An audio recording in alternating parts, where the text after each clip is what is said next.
Sejam bem-vindas a mais uma videoaula do curso de Capacitação Bíblica para Mulheres, o módulo A Mulher e a Pregação. E esse é um curso do nosso Seminário Teológico Pentecostal do Nordeste.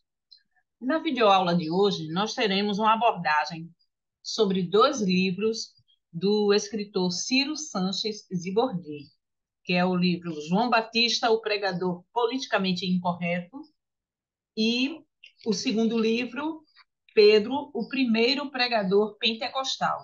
Ambos livros publicados pela editora CPAD e que nós estamos fazendo uma abordagem dos pregadores da Bíblia. Nesse primeiro livro, do Ciro Sanches Libordi, que nós vamos abordar na aula de hoje, nós vamos ver João Batista como um pregador politicamente incorreto. Nós vemos que houve um homem enviado de Deus, não é? Assim que começa a história de João Batista nos Evangelhos, não é? Principalmente Lucas traz uma abordagem desde o início, né? Desde antes do seu nascimento, e nós vemos que no capítulo 3 de Lucas, nós vemos que João Batista começou a pregar e veio no deserto a palavra de Deus a João, filho de Zacarias, versículo 2 do capítulo 3 de Lucas. E percorreu toda a terra ao redor do Jordão, pregando o batismo de arrependimento para o perdão dos pecados, segundo o que está escrito no livro das palavras do profeta Isaías, que diz: Voz do que clama no deserto, preparai o caminho do Senhor, endireitai as suas veredas. Nós vemos que João Batista, ele se torna o precursor de Cristo nos evangelhos. E Lucas aborda aqui essa profecia do livro de Isaías, e fala justamente da voz do que clama no deserto, preparando o caminho do Senhor para justamente a vinda do Messias.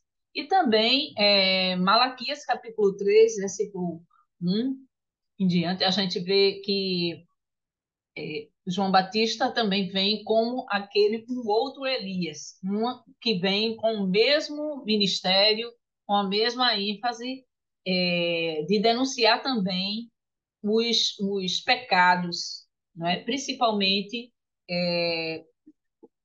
dos governantes. Não é? Então, a gente vê que por isso ele é condenado, não é? Ele é preso e condenado e também é decapitado.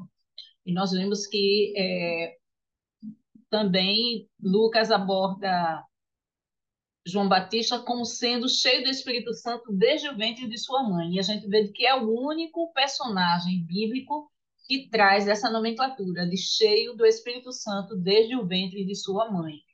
Né? E a gente vê também que João aborda ele quase como um status de apóstolo também. E Jesus Cristo fala dele como sendo o último dos profetas. Nós vemos os pais de João Batista no capítulo 1 de Lucas, versículos 5 e 6, né, que falam justamente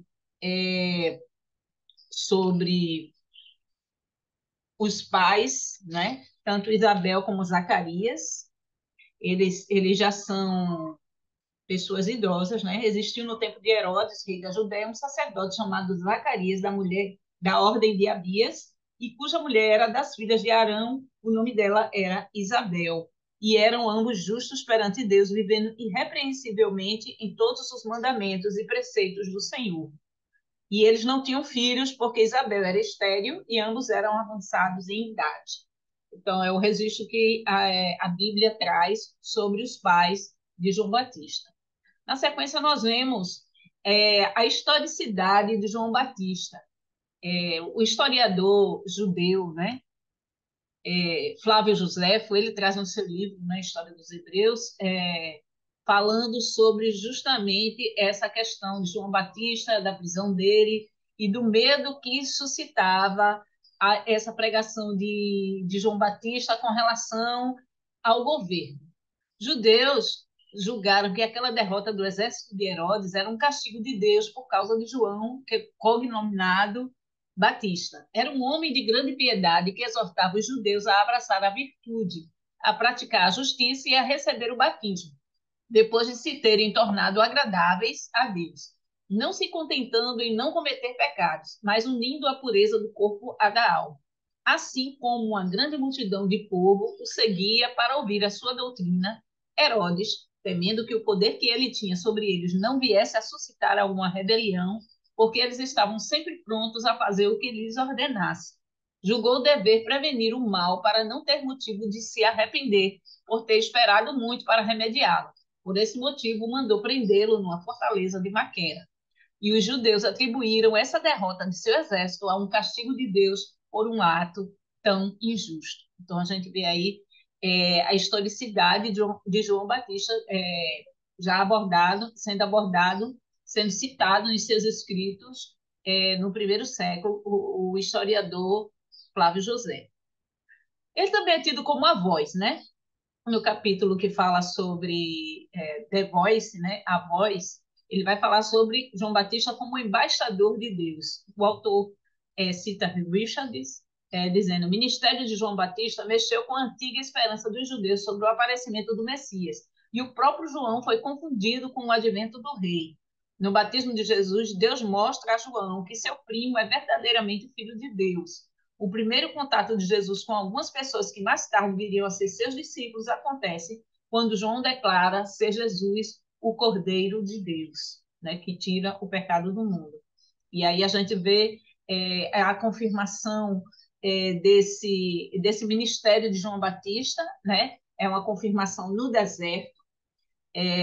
Versículos 2 e 3 do capítulo 3 fala justamente, né, de que ele percorria a região ao redor do Jordão, pregando o batismo de arrependimentos para o perdão de pecados.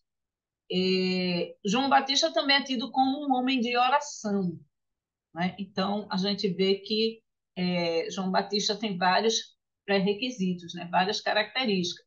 A gente vê também voz do que clama no deserto, né? Como uma resposta à profecia do profeta Isaías. De onde veio esse pregador? Esse pregador ele surge e se dirige para o deserto com uma pregação bem característica e que é justamente o arrependimento, e a consequência é de que aqueles que se arrependiam se batizavam. Então, ele era João o batizador, João, por isso que João Batista. Deus está conosco no deserto, não é? É uma abordagem que sempre nós vemos nas pregações, de que quando passamos por dificuldades, sempre a gente se coloca num local de deserto, né? Um lugar árido, um lugar de sofrimento, de reflexão também. E João Batista ele é tido como pregador do arrependimento. Nós vemos que nós temos na nossa a partir do século XX, né, alguns Joões Batistas do nosso tempo, né, o David Wilkerson, né, da Cruz e o Punhal, né, e com um trabalho de evangelismo a gangues nos Estados Unidos, o Oswald Smith no Canadá, e Billy Graham, né, que é muito conhecido também dos Estados Unidos. A pregação dele é tida como politicamente incorreta. A gente já mencionou isso por conta de que ele termina por falar contra o pecado e sempre impulsionando as pessoas, convidando as pessoas ao arrependimento. Preparar o caminho do Senhor significava não apenas pregar a mensagem do arrependimento por antecipação, mas também implicava batizar em água não somente os pecadores, como também o homem perfeito. Jesus Cristo ele foi batizado por João Batista para que se cumprisse toda a justiça. Profetizar sobre o derramamento do Espírito, né? Ele fala justamente de que maior seria aquele que batiza com o Espírito Santo e com fogo, e apresentar Jesus ao mundo, e não apenas a Israel, como o Cordeiro de Deus que tira o pecado do mundo, não somente da casa de Israel. Nós vemos uma abordagem também no livro sobre a ditadura do politicamente correto, não é? Que é muito falado nos nossos dias, a pregação do politicamente correto. E, no entanto, João Batista nadava contra a correnteza, né? O objetivo da ditadura do politicamente correto é supostamente neutralizar o discurso de ódio racista, xenofóbico, sexista, patriarcal ou homofóbico dos fundamentalistas religiosos, fanáticos e preconceituosos. Nesse caso, paradoxalmente, quem obedece à ditadura da hipocrisia imbecil do politicamente correto é um cidadão modelo que respeita a diversidade do mundo pós-moderno. E aí a gente vê muitas abordagens do politicamente correto nas falas do Papa, né, Francisco, no evangelho pregado por vários pastores e também incluído em alguns escritos, né, algumas publicações evangélicas. E, além do politicamente incorreto, o João Batista era um pregador cristocêntrico.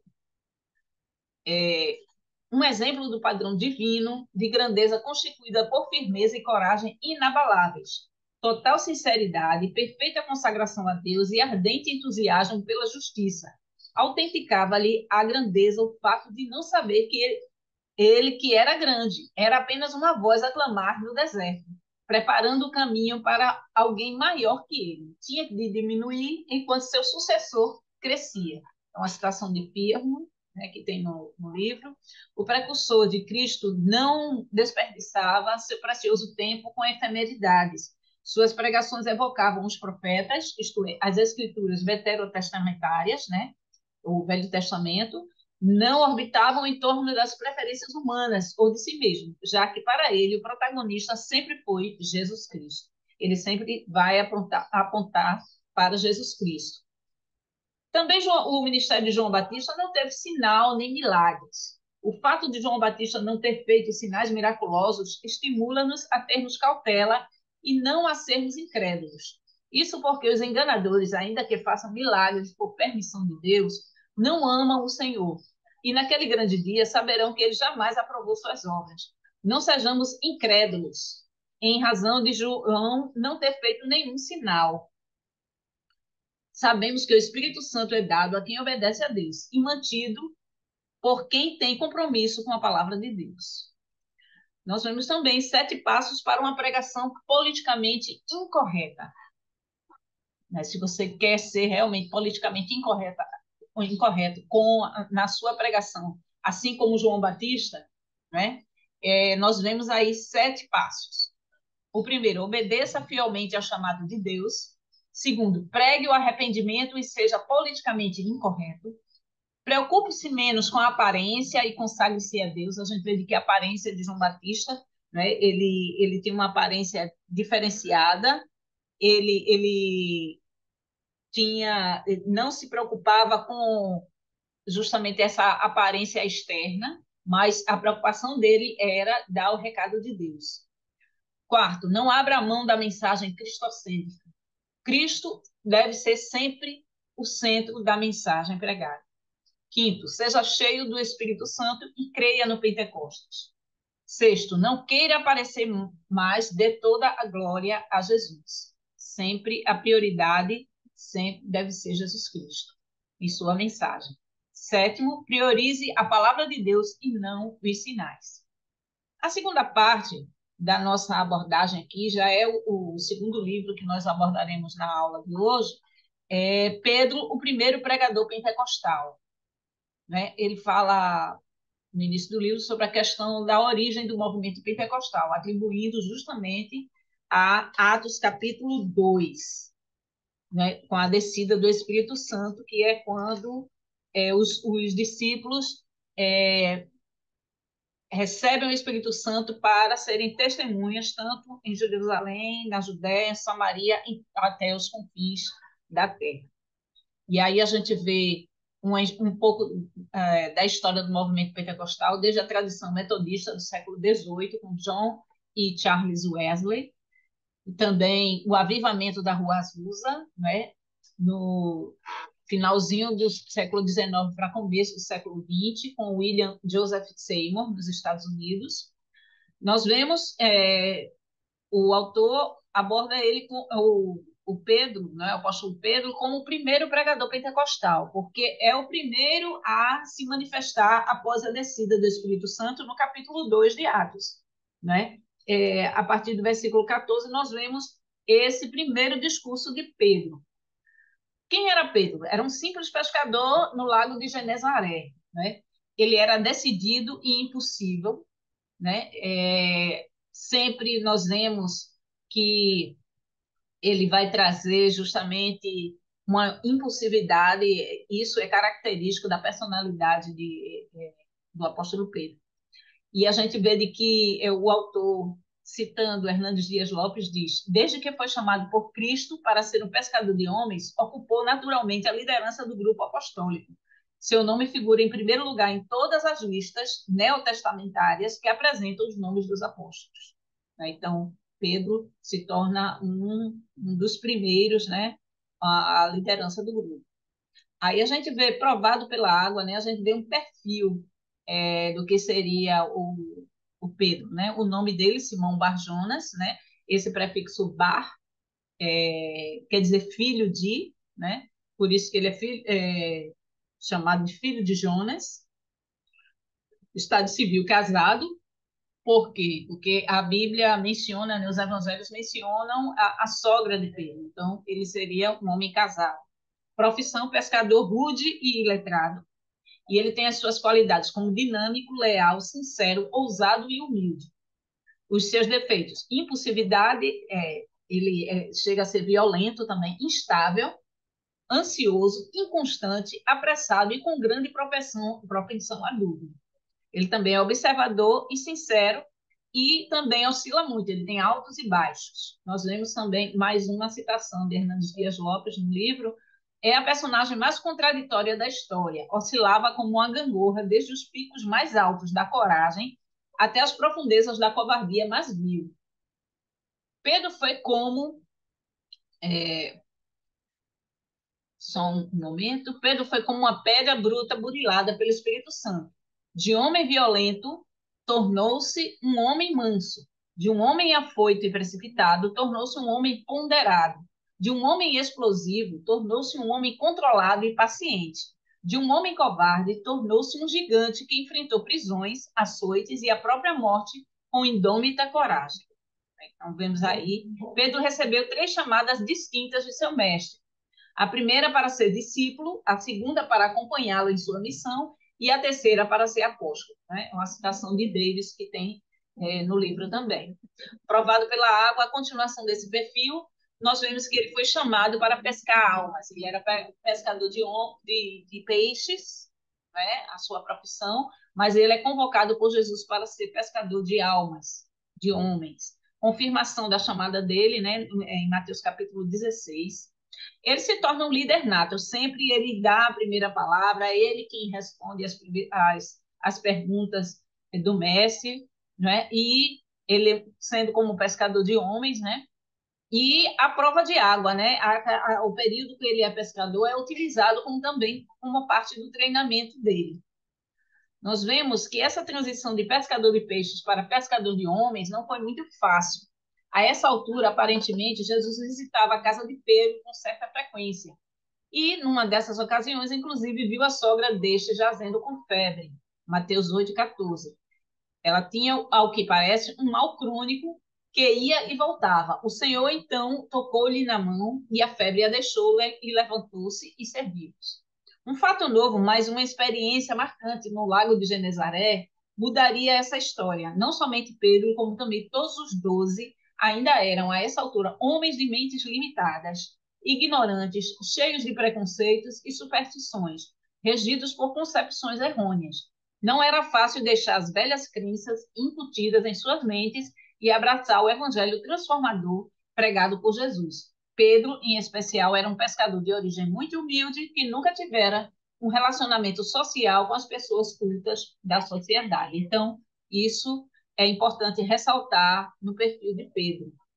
Treinamento de Pedro. Vamos ver que esse treinamento de Pedro, ele não somente foi feito em particular, mas com o grupo mais íntimo de Jesus, que era também Tiago e João, participavam desse trio. No primeiro momento, em Lucas capítulo 8, 43 a 45, Jesus mostra como tratar as mulheres. Isso no evento da mulher do fluxo de sangue, né? Que é curada ao tocar a barra dos vestidos de Jesus. E aí o que acontece é que, como Jesus demonstra tratar das mulheres, né?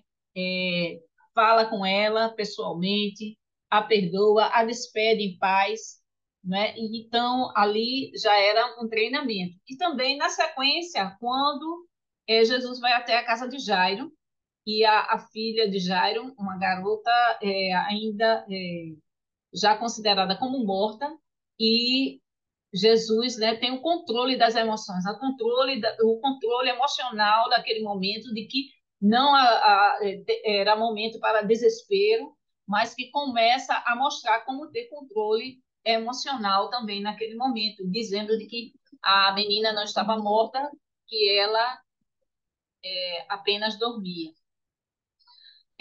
Nós vemos na sequência alguns eventos, primeiro a multiplicação dos peixes, a transfiguração, que esse trio participa, né? Ele assiste, a preocupação com o futuro, o pedido da mãe de Tiago e João, e aí nós vemos três testes desse treinamento avançado, que é a pescaria, né? De que eles estavam pescando já há muito tempo e não conseguiam pescar nada, e aí Jesus é, diz para que eles joguem as redes para o outro lado e eles têm uma grande pescaria. O segundo teste é sobre a grande tempestade, né, que Jesus dormia calmamente enquanto a grande tempestade estava acontecendo e os discípulos estavam muito apavorados.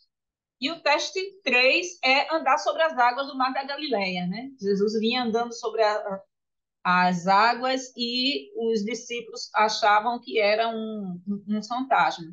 E o próprio Pedro se propõe a andar também sobre as águas, porque ele, quando ele vai olhar para as águas, ele deixa de olhar para Jesus, ele vai afundando, e aí Jesus, né, demonstra ali esse treinamento aí de andar também sobre as águas. Uma outra abordagem que o escritor fala é sobre o fundamento da igreja e o primeiro papa, né, que é muito uma controvérsia que nós temos com os católicos.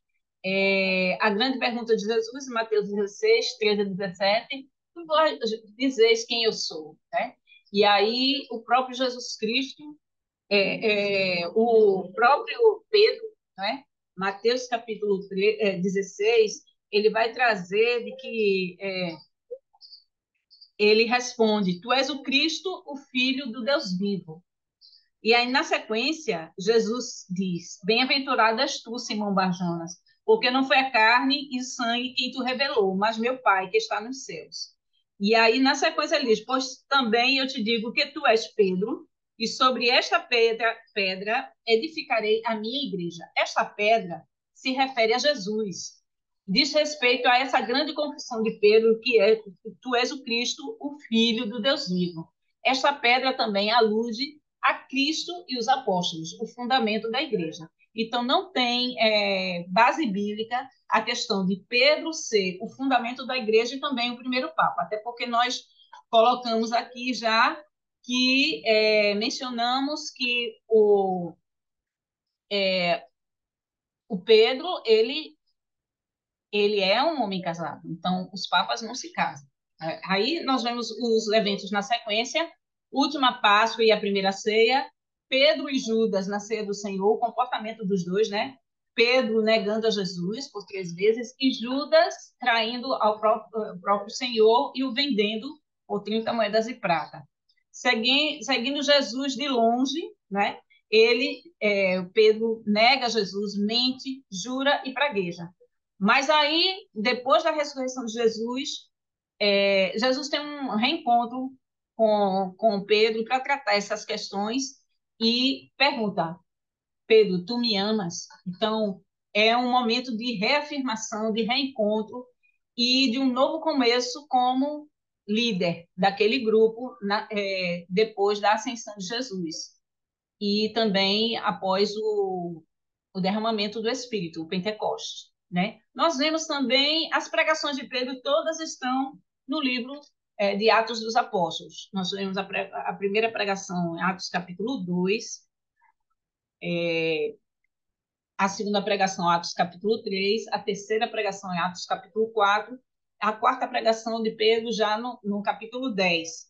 E os pontos básicos dessas pregações de Pedro sempre são a introdução e conclusão cristocêntrica, né? Colocando sempre Jesus Cristo, apontando para Jesus Cristo, enfatizando a necessidade de arrependimento. A gente vê aqui que é uma temática, né, de que também o João Batista colocava a necessidade de arrependimento de pecados.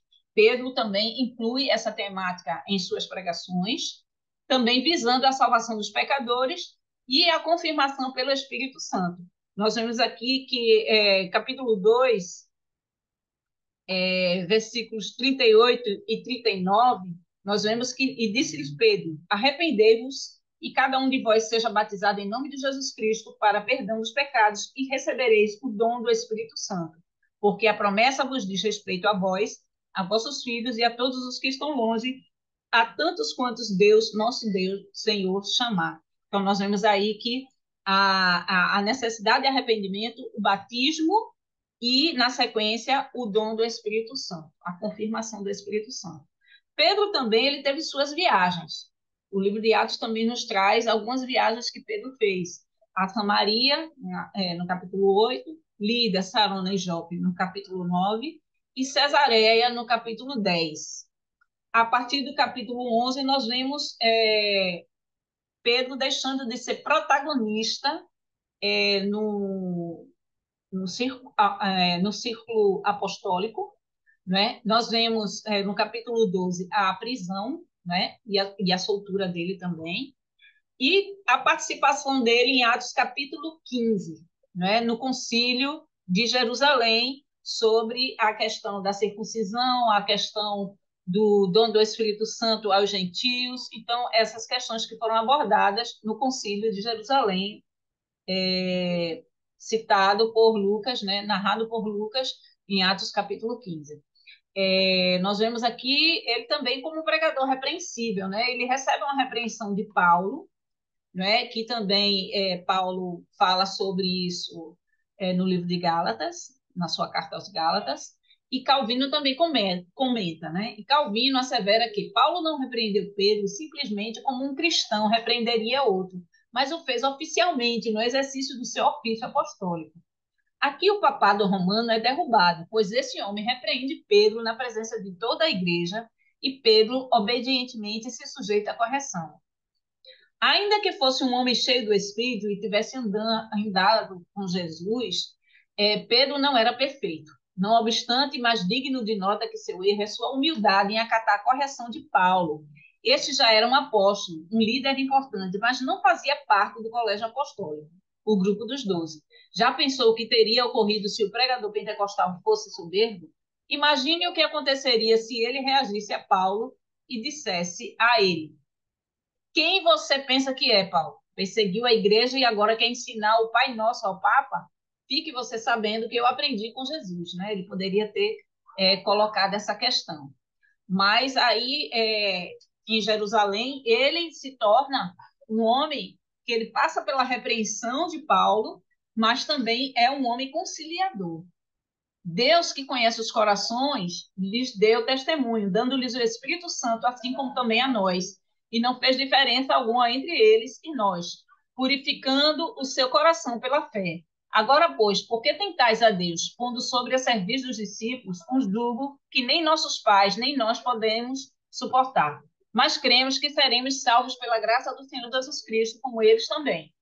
Com essa afirmação, Pedro despede-se do livro de Atos dos Apóstolos, esses versículos 8 a 11 do capítulo 15. É interessante observar que suas últimas palavras registradas no Novo Testamento, tanto as faladas como as escritas, giram em torno da graça do Senhor Jesus Cristo. Isso não ocorre por mera coincidência, pois toda a Escritura é divinamente inspirada por Deus. Nós vemos também o ministério de Pedro. É dividido em 3 fases. A primeira fase, aprendizado com Jesus Cristo, né, o discipulado em si. A segunda fase, sendo líder da igreja juntamente com os outros apóstolos, né, após o derramamento do Espírito Santo no dia de Pentecostes, e a terceira fase como pregador itinerante e escritor de duas epístolas. Acredita-se que faltou madeira para crucificar os cristãos, eram então amarrados em postes, cobertos de piche e incendiados vivos para iluminar as noites de Roma. Por volta do ano de 67 depois de Cristo, Pedro foi preso e condenado à morte. Como não era um cidadão romano como Paulo, foi condenado a morrer crucificado. Não é? Isso é uma citação do livro de Hernandes Dias Lopes também. E nós vemos aí esse ministério de Pedro tendo três fases: aprendizado com Jesus Cristo, líder da igreja juntamente com os outros apóstolos, e pregador itinerante e escritor de duas epístolas, né? As epístolas, né? Primeira e segunda Pedro. Nós estamos finalizando a nossa videoaula e nós temos uma atividade para essa videoaula número 1. Com base em textos bíblicos, trace o perfil de João Batista e do apóstolo Pedro como pregadores. Então, você vai discorrer sobre isso, detalhar, baseando-se em textos bíblicos, pesquise bem para fazer um texto bem apropriado. Depois, envie a sua atividade para o meu WhatsApp. A atividade poderia ser digitada ou feita no caderno e ser enviada através de fotografia. O prazo de entrega é até sexta-feira, dia 11 do 8. Não percam essa data, gente. Dia 11 do 8 será o prazo. Dia 11, né? Não, eu vou corrigir aqui essa data, que não será dia 11, mas será dia, dia 18, dia 18, certo? Eu já corrigi aqui, até a próxima sexta-feira, porque no próximo sábado, no sábado, dia 19, nós teremos a videoaula número 2. A não entrega da atividade até essa data, dia 18, computará em uma falta. E que até a próxima aula.